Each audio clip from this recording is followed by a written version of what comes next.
بسم اللہ الرحمن الرحیم۔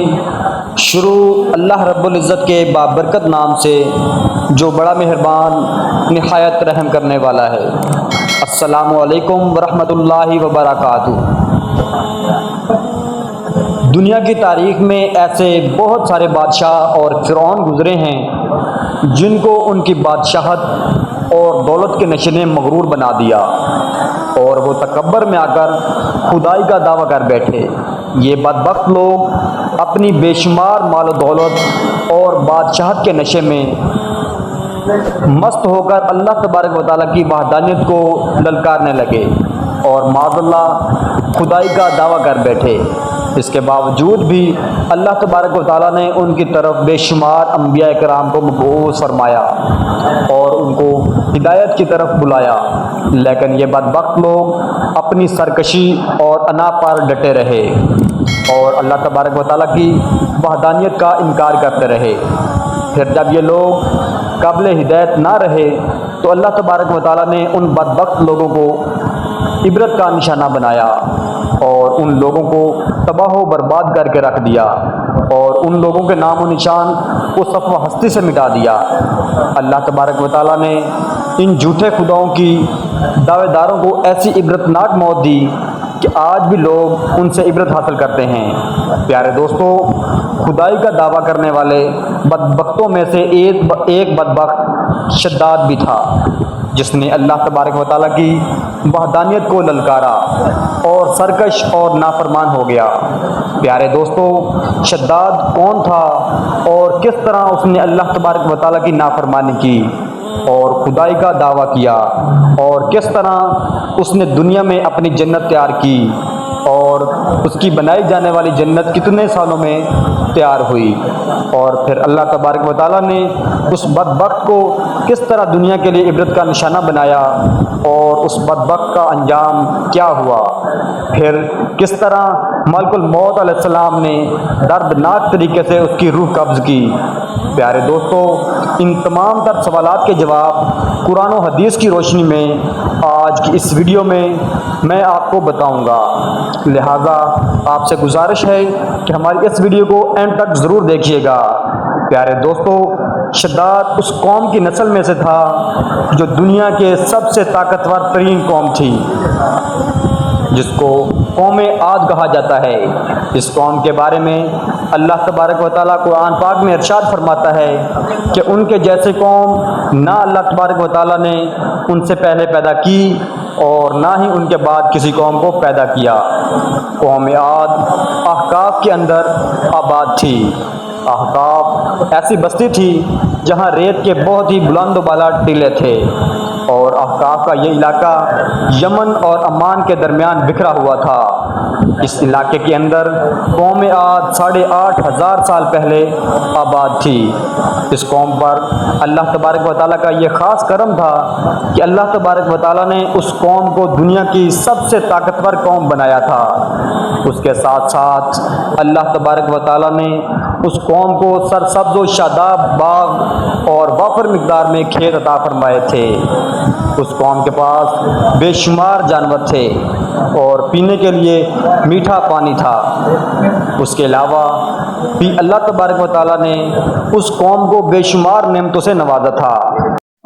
چنانچہ اس قدر مال و دولت اور نعمتوں کی فراوانی کی وجہ سے یہ قوم بھٹک گئی اور اللہ تبارک و تعالیٰ کی نافرمان قوم ہو گئی اور یہ باغی ہو گئے۔ ان کی ہدایت کے لیے اللہ تبارک و تعالیٰ نے حضرت ہود علیہ السلام کو ان کی طرف مبعوث فرمایا۔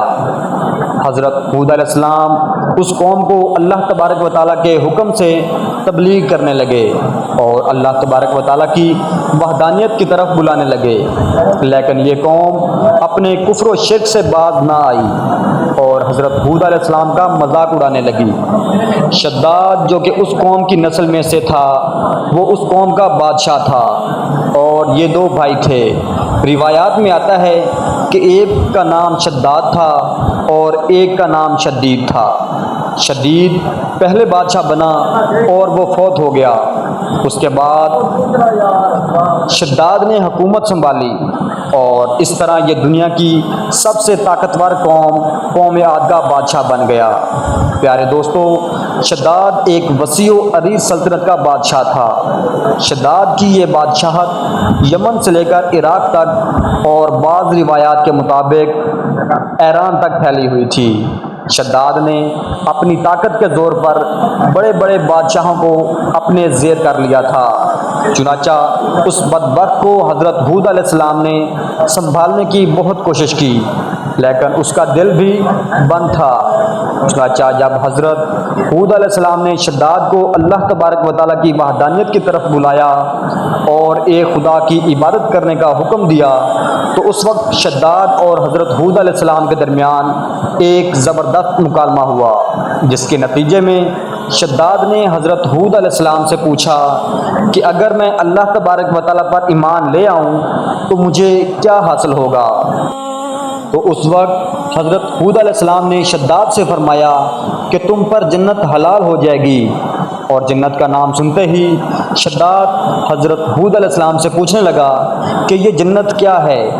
تو حضرت ہود علیہ السلام نے شداد کو جنت کا نقشہ بتایا اور جنت کی نعمتوں کے بارے میں شداد کو بتایا۔ حضرت ہود علیہ السلام کی یہ بات سن کر شداد مسکرانے لگا اور حضرت ہود علیہ السلام کو دیکھ کر کہنے لگا کہ یہ کون سی بڑی بات ہے، ایسی جنت تو میں بھی تیار کر سکتا ہوں۔ حضرت ہود علیہ السلام نے شداد کو اس کے اس کفر و شرک سے روکنے کی بہت کوشش کی، لیکن یہ بدبخت باز نہ آیا۔ چنانچہ اس وقت شداد نے اپنی سلطنت کے بہت بڑے کاریگر کو اکٹھا کیا اور احقاف میں ارم کے مقام پر 20 کوس لمبی اور چوڑی جنت بنانے کا کام شروع کر دیا۔ چنانچہ شداد کی تیار ہونے والی جنت میں سونے اور چاندی کی اینٹیں لگائی گئی اور جواہرات بھی لٹکائے گئے۔ اس بدبخت شداد نے اپنی اس بنائی جانے والی جنت میں شہد، دودھ اور پانی کی نہریں بھی رواں کر دیں اور دنیا جہاں کے خوبصورت درخت، پودے اور پھول بھی لگوا دیے، اور اس جنت کو طرح طرح کے جواہرات سے مزین کر دیا۔ قوم عاد چونکہ پہلے ہی بلند و بالا پہاڑوں کو تراش کر محلات بنانے کے اندر ماہر تھی، اور شداد کی سلطنت میں تو یہ فن عروج پر تھا۔ چنانچہ ریت کے ان بلند و بالا ٹیلوں پر بہت بڑے بڑے ستون کھڑے کر دیے گئے اور ان بلند ستونوں پر بڑی بڑی سونے اور چاندی کی عمارتیں بنا دی گئیں۔ شداد نے یہ فیصلہ کیا تھا کہ جب تک اس کی بنائی جانے والی جنت تیار نہ ہوگی اس وقت تک وہ اپنی جنت کے اندر قدم نہیں رکھے گا۔ چنانچہ شداد کے حکم کے مطابق جنت تیار ہونے لگی اور شداد اپنے محل کے اندر بے صبری کے ساتھ جنت کا کام مکمل ہونے کا انتظار کرنے لگا۔ شداد کی اس جنت کو تیار ہونے میں 12 سال لگے۔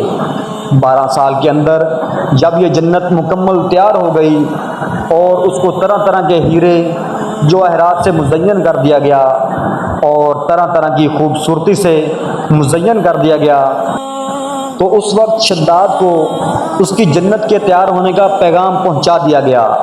چنانچہ شداد جنت کے تیار ہونے کا پیغام سنتے ہی بہت خوش ہوا اور شداد اپنی جنت کو دیکھنے کے لیے اپنی فوج کے ساتھ لے کر جنت کی طرف نکل پڑا۔ چنانچہ شداد ابھی جنت کے دروازے پر پہنچا ہی تھا کہ اس نے اپنے سامنے ایک شخص کو کھڑا دیکھا۔ شداد اس شخص کو دیکھتے ہی پہچان گیا اور اپنے حواریوں سے کہنے لگا کہ یہ شخص مجھے جنت میں داخل نہیں ہونے دے گا۔ تو اس وقت شداد کے حواریوں نے شداد سے پوچھا کہ یہ شخص کون ہے اور یہ جنت میں کیوں نہیں داخل ہونے دے گا؟ تو اس وقت شداد نے اپنے حواریوں سے کہا کہ یہ ملک الموت علیہ السلام ہیں جو کہ میری روح قبض کرنے کے لیے آئے ہیں اور یہ مجھے جنت میں داخل نہیں ہونے دیں گے۔ اس وقت شداد بدبخت ملک الموت علیہ السلام سے عرض کرنے لگا کہ مجھے صرف اپنی جنت میں قدم رکھنے کی مہلت دے دے، لیکن اللہ تبارک و تعالیٰ کی طرف سے مقررہ فرشتے نے جواب دیا کہ مجھے اللہ تبارک و تعالیٰ کی طرف سے حکم ہے کہ میں تجھے تمہاری جنت کے اندر قدم نہ رکھنے دوں۔ شداد ملک الموت علیہ السلام کے سامنے بہت رویا اور گڑ گڑایا، لیکن ملک الموت علیہ السلام نے اللہ تبارک و تعالیٰ کے حکم کی تکمیل کرتے ہوئے شداد کی روح قبض کر لی۔ چنانچہ شداد کی موت کے بعد حضرت جبرائیل علیہ السلام نے ایک زوردار چیخ ماری اور شداد کی بنائی ہوئی ساری جنت زمین کے اندر دھنس گئی اور غائب ہو گئی۔ شداد کی اس عبرتناک موت کے بعد حضرت ہود علیہ السلام نے قوم عاد کو 12 مرتبہ سمجھایا، لیکن قوم عاد باز نہ آئی۔ حالانکہ شداد کا یہ انجام قوم عاد کے لیے کافی تھا، لیکن جب انسان کی عقل پر غرور کا پردہ ہوتا ہے تو چاہے شداد ہو یا شدید ہو، اس کو کسی کام کا انجام دکھائی نہیں دیتا۔ حضرت ہود علیہ السلام نے قوم عاد کو شداد کا انجام بتا بتا کر ڈرانے کی کوشش کی، لیکن قوم عاد باز نہ آئی اور اسی طرح اللہ تبارک و تعالیٰ کی نافرمانیاں کرتی رہی، یہاں تک کہ حضرت ہود علیہ السلام مایوس ہو گئے۔ اس وقت جب قوم عاد قابل ہدایت نہ رہی تو اللہ تبارک و تعالیٰ نے حضرت ہود علیہ السلام کو حکم دیا کہ وہ اپنے ساتھیوں کو لے کر اس علاقے سے چلے آئیں۔ اللہ تبارک و تعالیٰ کا یہ حکم پاتے ہی حضرت ہود علیہ السلام نے اس وقت آخری مرتبہ اپنی قوم کو سمجھانے کی کوشش کی، لیکن وہ لوگ پھر بھی باز نہ آئے تو حضرت ہود علیہ السلام اپنے ساتھیوں کو لے کر اس علاقے سے روانہ ہو گئے۔ چنانچہ ان کے جانے کے بعد اللہ تبارک و تعالیٰ نے قوم عاد پر خوفناک آندھیاں مسلط کر دی۔ اللہ تبارک و تعالیٰ کی طرف سے آنے والی وہ خوفناک آندھیاں اور طوفان 7 راتیں اور 8 دن تک چلتی رہیں، یہاں تک کہ وہ پوری قوم اپنے بلند و بالا ستونوں اور سونے چاندی کی عمارتوں سمیت زمین کے اندر دنسا دیے گئے اور غرق کر دیے گئے، اور اللہ تبارک و تعالیٰ نے اس قوم پر اس قدر دردناک عذاب نازل فرمایا کہ اس قوم کا نام و نشان تک نہ رہا۔ جس وادی کے اندر بڑے بڑے بلند و بالا محلات تھے، وہ تمام کے تمام وادی ایک ریت کے صحرا کے اندر تبدیل ہو گئی۔ قوم عاد کے اس علاقے کو اللہ تبارک و تعالیٰ نے اس طرح زمین کے اندر غرق کر دیا کہ وہاں پر صرف اور صرف ریت کے ٹیلے باقی بچے اور کسی بھی چیز کا نام و نشان نہ بچا۔ پیارے دوستو، اس طرح اللہ تبارک و تعالیٰ نے شداد اور اس کی قوم کا عبرتناک انجام کیا اور ان لوگوں کو صفحہ ہستی سے مٹا دیا۔